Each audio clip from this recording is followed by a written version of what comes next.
एक तो पहले से ही एमपी में सीट शेयरिंग को लेकर बात बिगड़ने पर अखिलेश यादव और कांग्रेस के बीच अनबन चल रही है। बात अगर जैसे तैसे संभलने की राह पर आती है तो फिर दोनों तरफ से कोई न कोई नेता ऐसा बयान दे देता है कि बीजेपी के खिलाफ बने इंडिया गठबंधन पर आंच आ जाती है। अगर कांग्रेस ये कहती है और कांग्रेस के वो नेता ये कहते हैं जिनके नाम में ही बीजेपी है, उनके नाम में ही बीजेपी का चुनाव चिन्ह है, तो कोई नई बात नहीं है। और फिर उन्होंने वो इतिहास याद दिलाया, और जो सच्चा इतिहास दिलाते हैं वो कांग्रेस के सच्चे सिपाही हैं। जिन्होंने सच्चे इतिहास को बताया है वो सच्चे कांग्रेसी हैं।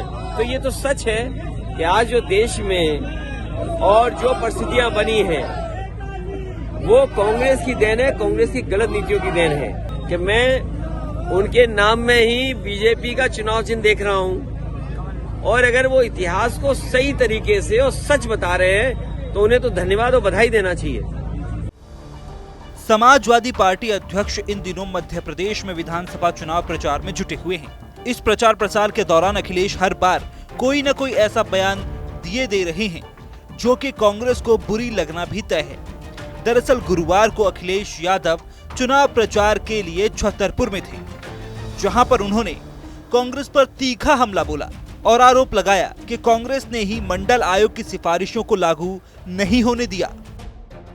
जाति गणना की बात कर रही है कांग्रेस, जिसने कभी सामाजिक न्याय की बात नहीं की, आज सामाजिक न्याय की बात कर रहे हैं। मंडल कमीशन जिसकी सिफारिशें लागू करने में सालों साल लग गए, आखिरकार मंडल कमीशन की सिफारिश को कौन रोके था? कांग्रेस रोकी थी।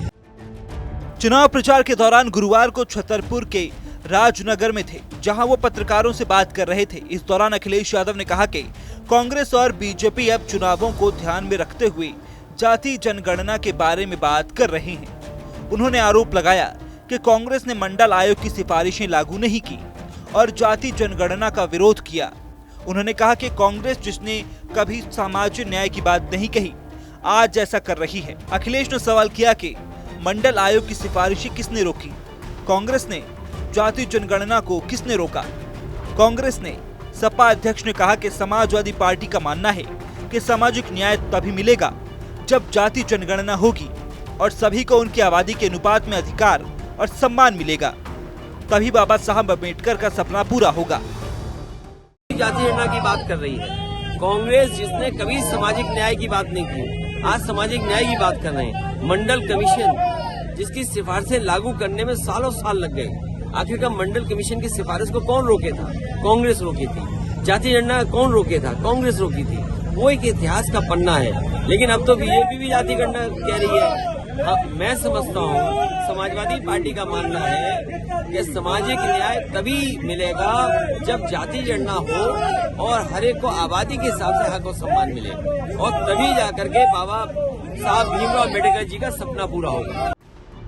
दरअसल एमपी में कांग्रेस से गठबंधन नहीं हो पाने के बाद से समाजवादी पार्टी के अध्यक्ष अखिलेश यादव लगातार हमलावर बने हुए हैं। यूं तो एमपी में सरकार बीजेपी की है, लेकिन अखिलेश की जुबान पर भाजपा के साथ साथ INDIA गठबंधन में उनके सहयोगी कांग्रेस का नाम भी बखूबी आ रहा है, और जहां जहां वो बीजेपी को घेर रहे हैं वहां कांग्रेस को भी रगड़ते रहे हैं।